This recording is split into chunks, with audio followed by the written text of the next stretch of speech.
It is going to be a very, very awesome and very interesting game because many of the Arsenal players that are mentioned or that are actually visible to you guys in the images, I might see at least 4 to 5 people starting the game against Norwich City. I might be wrong here, but yes. Why am I saying this? Because we're going to talk about what Arteta believes about the new signings. He says, we have a completely different squad. Now we have the tools that we believe are going to give us the best opportunity to compete in the way we want to compete and build what we want to build in this project. And now we have to make it work. He says that the amount of changes in 2 years is almost 30 players. Edu explained it like I tried to explain it. We have all participated trying to create and build this project led by the owners, and it is a project we believe in and that we have to assemble because it is the only option that we believe was best for the future of the club. We all take responsibility because we all have been involved in the decisions and we have to make it work. The complexity in football is that you want to build a medium to long-term project with immediate results, and we have to embrace that. But there is no way in football that you are going to get results, and we are ready to do that.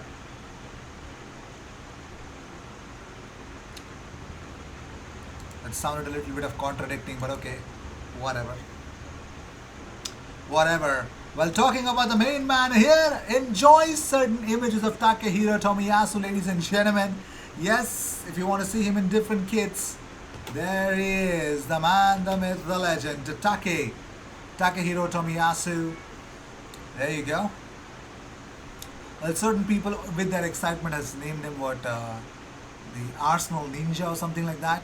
And for a very weird reasons, it was considered as racist. I don't even understand how is that racist. I mean, come on. Like seriously, why would you do that? If you call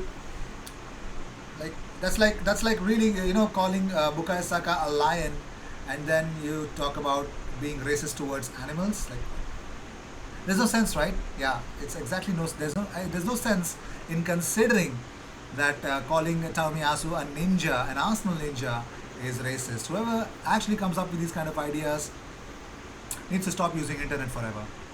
Moving on, so what do we have news about Takehiro Tomiyasu? Chris Wheatley confirms that Takehiro Tomiyasu's work permit application has been approved. He's available to play against Norwich on Saturday. He had his first training session with Arsenal as well, also confirmed by Chris Wheatley, the man, the myth, the legend himself. And also for Arsenal, it was there were 3 youngsters who actually made it into the training grounds yesterday. They trained with the first team, and you'd love to see these kind of small things since Arteta has arrived. I mean, even with Unai Emery, we used to see some Arsenal's youngsters training with the first team, and that's what you want to see as well. But the big question is, if you want to see those players, the young lads, actually training with with the team, and you also have to agree to the fact that you believe in them. You believe in the fact that these guys will definitely turn up to be good. So Charlie Patino, Jack Henry Francis, and Salah Eddin, all 3 were training with the first team yesterday. That's a great part of Arsenal. They are now giving chances to the youngsters. Bringing them into the first team makes a lot of sense. So Omari Hutchinson tells Charles Watts, he says, Lacazette gave me lots of help as well, telling me not to be nervous, and Aubameyang is such a funny guy to be around. When we practiced free kicks, it was like being with my mates. So Omari Hutchinson is definitely having a wonderful time with his mates in Pierre-Emerick Aubameyang and Alex Lacazette.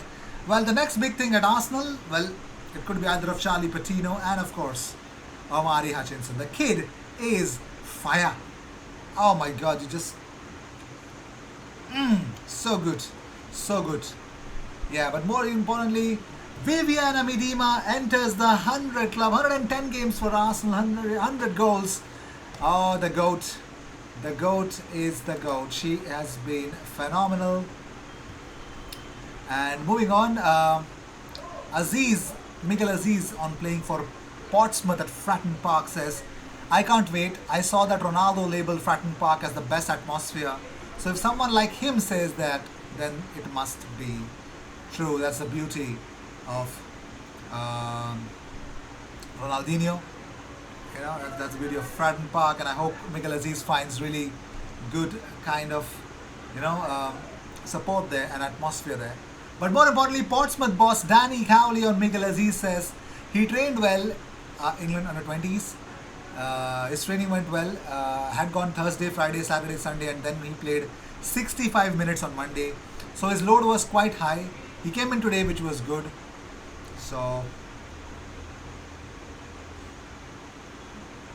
everything looks good as we speak and as we move on. Moving on, so we've shown you how Tomiyasu was really into it, but let's talk about Arsenal's goalkeeper Carl Hyde. Now he's just got 1 year left in his current contract, and more importantly, will Arsenal give him a new contract because he looks like he's been so good recently. So, well, prior to his Emirates Stadium move, Hyde was regarded as one of the most promising players in Estonia. So, in addition, he had once had a shock offer to join Manchester United. So he told to Estonian FA that Manchester United's offer was a shock because it's such a big club, and I admired Edwin van der Sar and their 2008 team, whose videos I've watched on YouTube. Therefore, at first it seemed a little bit unbelievable that I would have the opportunity to go to that club. I went to every club to show myself. I was at United for 3 days, in other clubs for a little longer. The first impression might have been deceptive, but it seemed to me that discipline and the organizational side, as well as other sides, were at a higher level at Arsenal. In Manchester, for example, transport was always late, which is why I was late for training. The reception at Arsenal was very friendly, and the club left a very good impression because, let's be honest, there was no difference in terms of level because both Arsenal and United are among the top in the world. So, he had a really good outing recently.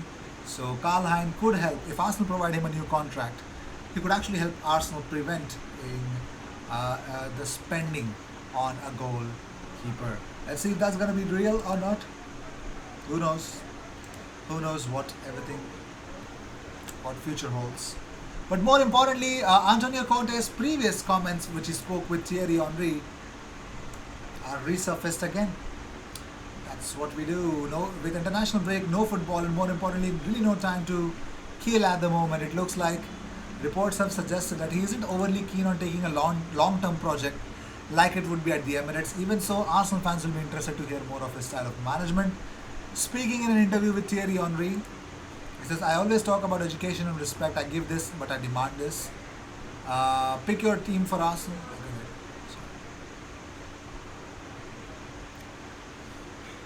If a manager closes his eyes and does not want to see the bad situation, he will lose the changing room.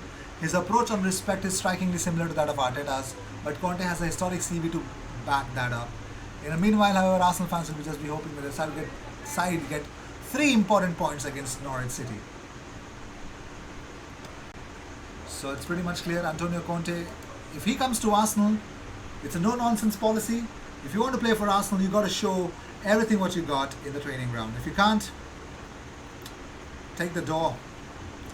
Well, one of the Arsenal YouTubers goes viral after she bows down 1,000 times after losing bet to her brother-in-law. The popular South Korean YouTuber, her name is Lee So-jeong, has gone viral in Korea after losing a bet to her brother. So she's a famous YouTuber who has gained popularity for her wide-ranging videos about Arsenal. She actually promised to bow down for Arsenal 1,000 times if they lose against Manchester City. And just like that, she lost. And she became quite popular because she received 300,000 views in less than 48 hours for that episode. So that's a crazy bit of a news. Like seriously, Arsenal fans, if you have any of your if you are from any part of the world who actually supports every other club, if your girlfriend or boyfriend, or if you like a girl who is an Arsenal supporter, still is an Arsenal supporter, not a whiner. Whiner as in WHINER. Or if you're a girl and watching this video, and if you have a guy who's interested in you and is an Arsenal fan, trust me, he or she is a keeper. All the best with that.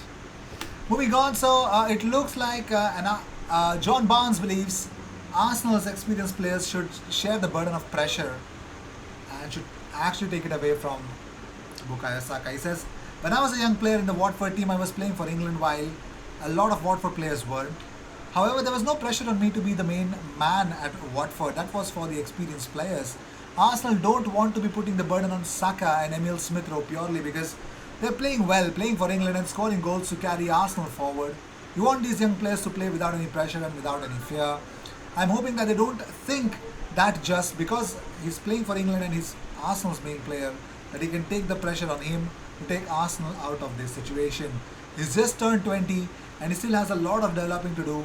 So he should be able to develop without having the fear and pressure of carrying this Arsenal side to where they want to be. But more importantly, let's talk about William Saliba and Matteo Guendouzi. They will face Nice again at a neutral venue with Marseille after Ligue 1's disciplinary commission confirmed the punishments following the ugly scenes that marred the recent clash between them. Well, Payet, he was hit by a bottle and fell to the ground before he got up and threw it back towards supporters, with fans soon spilling onto the pitch and clashing with players and staff. Now, what does this tell you about Saliba and like what's going to happen? Well, the fixture between the two sides will be replayed in full at a neutral venue and behind closed doors. Now, Payet has been given 1 game suspended ban, while his Marseille teammate Alvaro Gonzalez has been banned for 2 games, and the club's physio Pablo Fernandez has been suspended until June. Unbelievable. So let's see what happens. Yeah, let's see what happens. Those decisions have been made, and let's see what happens. With this, I'd like to end this episode. Thank you so much for tuning in. If you see daily Arsenal content, best place to be, consider subscribing. I will see you in the next one. Cheers.